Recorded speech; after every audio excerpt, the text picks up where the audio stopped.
Hi, this is Lynn, and welcome to another Persuasion Bite, bite-sized tips on persuasion that you can use right away.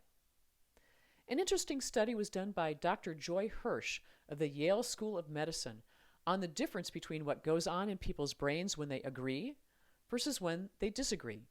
And I think you'll find this is really useful for difficult conversations that you have at work.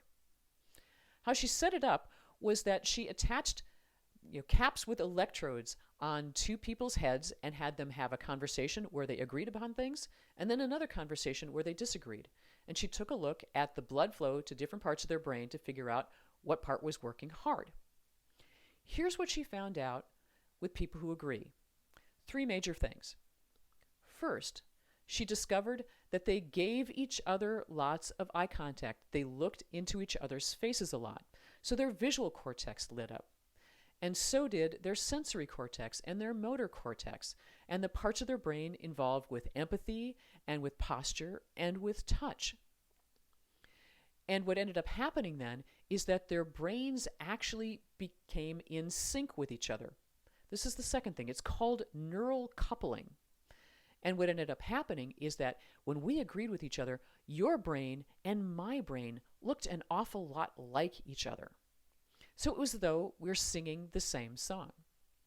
And the third thing that happened is that the words of agreement that both of us used accounted for about 80% of our language. We used them a lot. All right, so when you're looking at the brain of somebody who's disagreeing with you, here's what you'll see.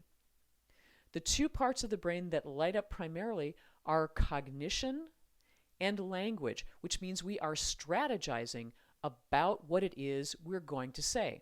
So we're not connected with our bodies or with the bodies of the people who are across from us. The second thing that happens is that the words that we use are much bigger. It's multisyllabic words. It's like we're trying to overpower people with our language.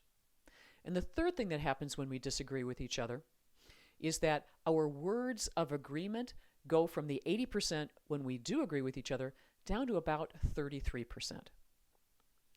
Now that you know this is going on in your brain when you're disagreeing with somebody, here are three things you can do to have higher quality conversations. First, give the other person eye contact, because when you're not looking at them, it's certainly easier to turn them from a person into a problem. So give them that eye contact. Second, watch your language. Don't use the highfalutin words. Use the simple words. And frankly, pay attention to how many times you're being confrontive and using disagreeable language versus language that shows agreement. And the third thing you do is truly listen for understanding and empathy rather than listening just to respond. Because what will end up happening there is the other person will see that you do actually care about his opinion, which means that you may never convince each other to change your minds, but what you can see is the goodwill in the other person.